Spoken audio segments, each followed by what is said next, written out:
প্ৰায় 400 পুৰুষক নিজৰ গুপ্ত অংগ কাটি স্বৰ্গগামী হ'ব পাৰিব বুলি কনভাৰ্ট কৰিব পৰা বাবাৰ পৰা ধৰি ধৰ্ষণ অপহৰণ দৰে অপৰাধ কৰি ভাৰতৰ পৰা পলাই নিজে এখন দেশ বনোৱা এজন বাবা যিজনে দ্য ইউনাইটেড ষ্টেট অফ কৈলাছা নামৰ এখন দেশৰ গঠন কৰে য'ত সেই দেশখনৰ নিজৰ ফ্লেগ ৰাষ্ট্ৰীয় সংগীতৰ পৰা ধৰি সকলো ডিপাৰ্টমেণ্ট বনাই আমেৰিকাৰ দৰে দেশক পূৰ্বক সজায়।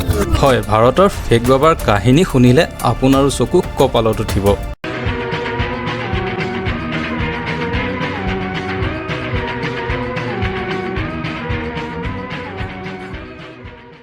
আমাৰ মানুহবোৰক ইমানেই সহজে মাইণ্ড ৱাশ্বিং কৰি ৰাখিব পৰা যায়নে যে যাৰ ফলত ইমানেই ফেক বাবাই হওক বা ফেক আধ্যাত্মিক গুৰুৱেই হওক ইমানেই বিলাসিতা জীৱন যাপন কৰি আছে, তাৰোপৰি কোটি কোটি টকাৰ অধিকাৰী হৈ পৰিছে যে এজন ভাল ব্যৱসায়ীও সিমান টকা ঘটিবলৈ বহুবাৰ চিন্তা কৰিব লাগিব। গংগানগৰ ৰাজস্থানৰ গুৰুমিত ৰাম ৰহিম সিং, যিজনে নিজকে আধ্যাত্মিক নেতা, গায়ক, অভিনেতাৰে পৰিচয় দিছিল, হাজাৰ হাজাৰ অনুগামী থকা এইজনে 2017 চনত নিজৰে দুগৰাকী অনুগামীক ৰেপ কৰাৰ দৰে এটা ডাঙৰ ঘটনাৰ সংঘটিত কৰিছিল। আৰু এয়াই নহয়, এজন সাংবাদিকে তেওঁৰ বেয়া কামবোৰ উদঙাই দিয়াৰ বাবে সেই সাংবাদিকজনক হত্যাও কৰিছিল। শুনি আচৰিত হ'ব যে তেওঁ 400 পুৰুষ অনুগামীক কেষ্ট্ৰিশ্যন মানে নিজৰ গুপ্ত অংগ কাটিবলৈ কনভাৰ্ট কৰিছিল। তেওঁ কৈছিল এনে কৰিলে তেওঁলোকে স্বৰ্গগামী হ'ব পাৰিব। ভাবি চাওক, মানুহক ইমানলৈকে কনভাৰ্ট কৰিব পৰা যায়। বৰ্তমান এইজন এইবোৰ অপৰাধৰ কাৰণে কাৰাগাৰত আছে। আসাৰাম বাপু, যিজনৰো সমগ্ৰ ভাৰততে বিপুল অনুগামী থকা এজন আধ্যাত্মিক গুৰু আছিল। এইজনেও 2018 চনত নিজৰে আশ্ৰমত থকা নাবালিক ছোৱালীক ধৰ্ষণ কৰিছিল। চিকিৎসাৰ প্ৰতিবেদন আৰু ভুক্তভোগীয়ে দিয়া শিক্ষা আৰু ৰাজস্থান আৰক্ষীৰ তদন্তত এইজনকো যাৱজ্জীৱন কাৰাদণ্ড দিয়া হয়। নিত্যানন্দ বাবা, এইজনৰ কথা শুনিলেতো আপোনাৰ চকু কপালত উঠিব। এইজনে নিজকে শিৱৰ পূৰ্ণজনম বুলি দাবী কৰে আৰু ভাবিব লগা কথা যে এইজনৰো লাখ লাখ অনুগামী আছিল। পাছত গৈ এইজনৰো ধৰ্ষণ, অপহৰণ আৰু প্ৰবঞ্চনাৰ অভিযোগত ভাৰতৰ বিভিন্ন ঠাইত এফআইআৰ দাখিল কৰা হৈছিল আৰু যৌন নিৰ্যাতনৰ ভিডিঅ' প্ৰমাণলৈকেও এওঁ এগেইনষ্টত আছিল। কিন্তু তেওঁ বৰ্তমান ভাৰতৰ পৰা পলাতক হৈ আছে। আৰু ভাৰতৰ পৰা পলাই গৈ তেওঁ যিটো ঘটনা কৰে সেইটো ঘটনা শুনিলেতো আপোনাৰ মাথা নষ্ট হৈ যাব। ভাৰতৰ পৰা পলাই গৈ তেওঁ এখন দেশৰ গঠন কৰে য'ত তেওঁ দেশখনৰ নাম দিয়ে দ্য ইউনাইটেড ষ্টেট অফ কৈলাছা। কিন্তু ফিজিকেলি এই দেশখনৰ কোনো অস্তিত্ব নাছিল। এখন দেশ হ'বৰ বাবে যিবোৰ নথি পত্ৰৰ প্ৰয়োজন হয়, লগতে দেশখনৰ ৰাষ্ট্ৰীয় সংগীত, ফ্লেগ, আৰ্মি, লগতে সকলো ডিপাৰ্টমেণ্ট ৰেডি কৰি আমেৰিকাৰ দৰে দেশক বুৰ্বক বনাই কৈলাছাক সকলোৰে আগত ৰিপ্ৰেজেণ্ট কৰে।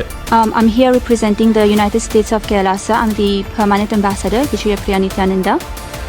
So, Kailasa is the first sovereign state for Hindus, which is established by the Supreme Pontiff of Hinduism, Nityananda. সেই ভুৱা দেশখনৰ ৱেবছাইট এটাও আছে যিটো আপুনি এতিয়াও চাব পাৰিব।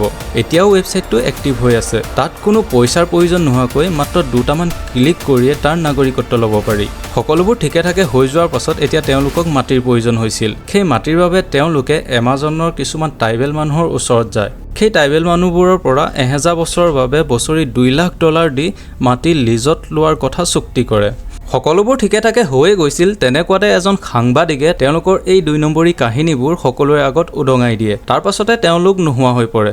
কিন্তু এতিয়াও অনলাইন যুগে এওঁলোক এক্টিভ হৈ আছে আৰু বহু মানুহক বুৰ্বক বনাই আছে। সন্দেহ কৰা হয় যে এইজন বৰ্তমান মধ্য আমেৰিকাৰ কোনোবা এটা আইলেণ্ডত লুকাই আছে। তেওঁলোকৰ দৰে বহুতো বাবা আছে যিয়ে এনেকুৱা ঠগ, প্ৰবঞ্চনা, অপৰাধ কৰি বৰ্তমান কাৰাগাৰত আছে।